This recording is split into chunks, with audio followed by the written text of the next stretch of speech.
Hello, America. Chevrolet has asked me to give you a sneak preview of the most luxurious compact in Chevrolet's history. And here it is.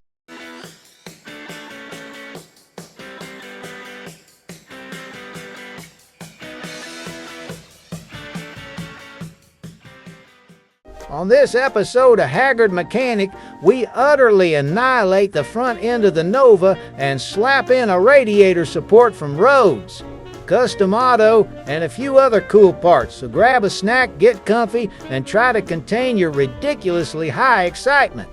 So if you got a 4th gen Nova, mine's a 1977, and a lot of the core supports, the radiator core supports or radiator support, whatever you call them, they probably rotted out.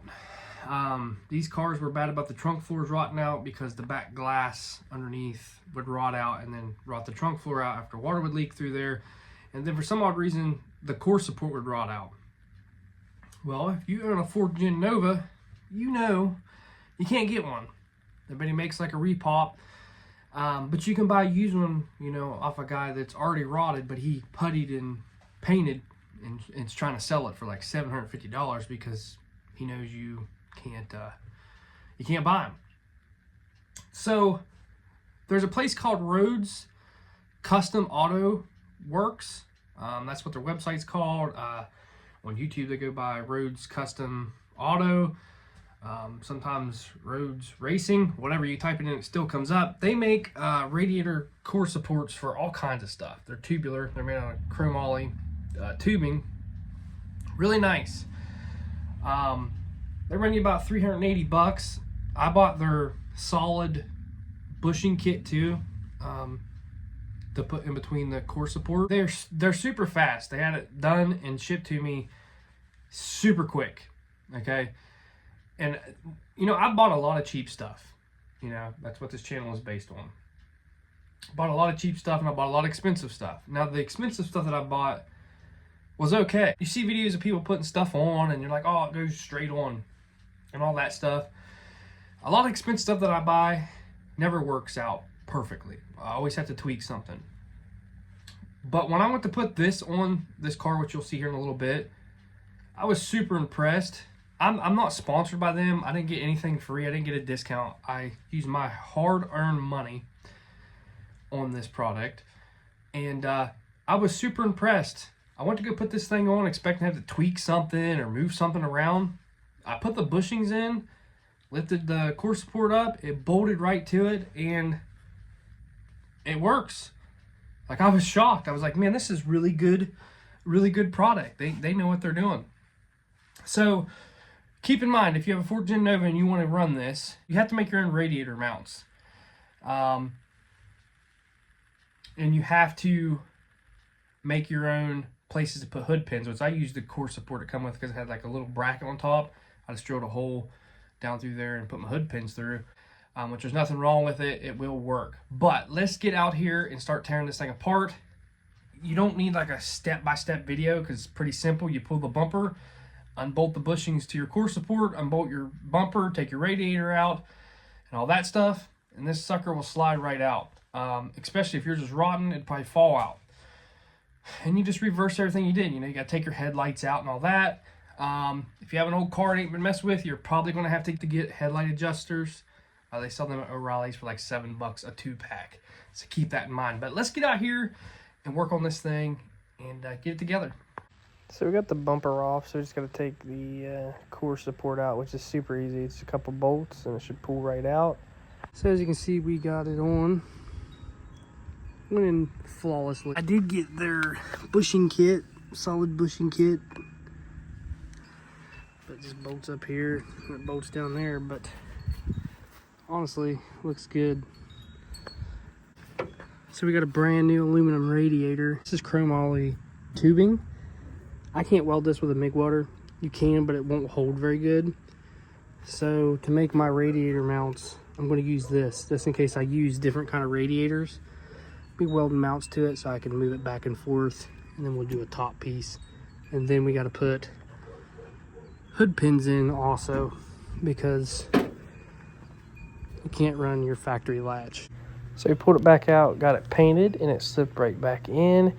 As you can see, it fits very, very nicely. So we got the radiator mounts done. So we're ready to install the radiator and then make the top mounts. It's the next day. I went with an oversized radiator, and I wasn't thinking at all. So I had to go buy another battery. I just bought the battery for this car. It's a lead acid battery. I need to get an AGM battery so I can put it on its side so that I can run it beside the radiator. Wasn't thinking about that. I just got so excited trying to put everything together. If you run the stock radiator, you'll probably be fine, but I got an oversized 3-core aluminum radiator and stuck it in there. So keep that in mind if you do this. About to pull up to my favorite spot, O'Reilly's, baby.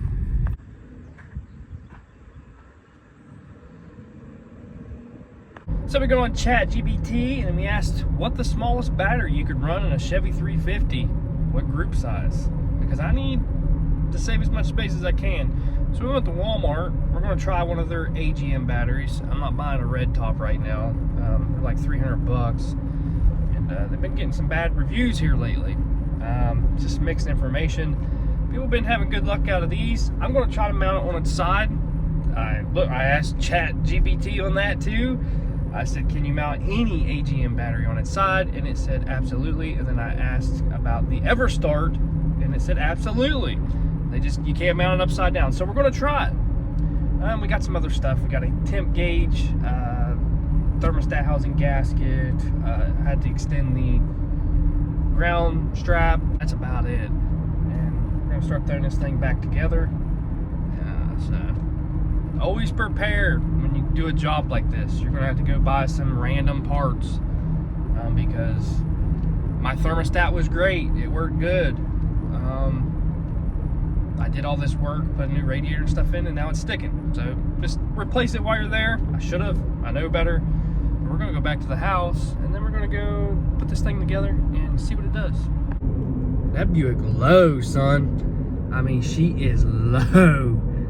Shit. So I got the radiator in, got the grill, headlights, and everything back on.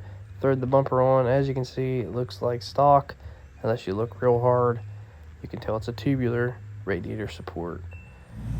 Here it is with the hood shut. So all we got to do is put the hood pins in.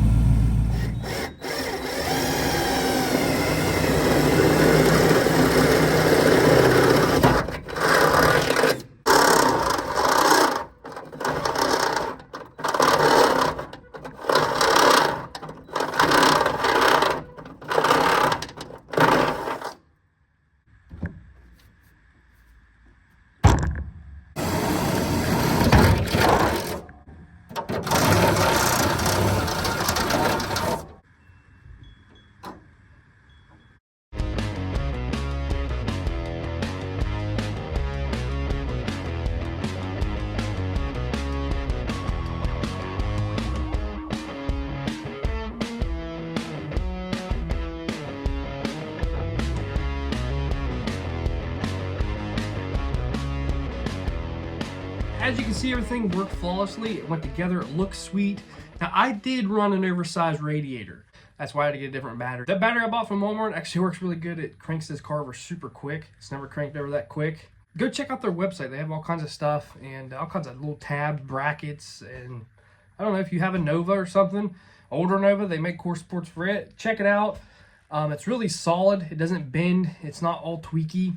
I noticed my car used to flex a little bit. It's pretty solid now, and it's really nice. You don't get no vibration or anything like that. It worked out really well, so I'm really happy with the product. And the next thing we got to do to this car, we're going to get wheels and tires, do a little bit of stuff to the interior seats and stuff like that. A little bit of patching on the floor. So I hope you guys enjoyed this video. Make sure you give it a thumbs up, hit that subscribe button if you haven't yet. See you guys next time.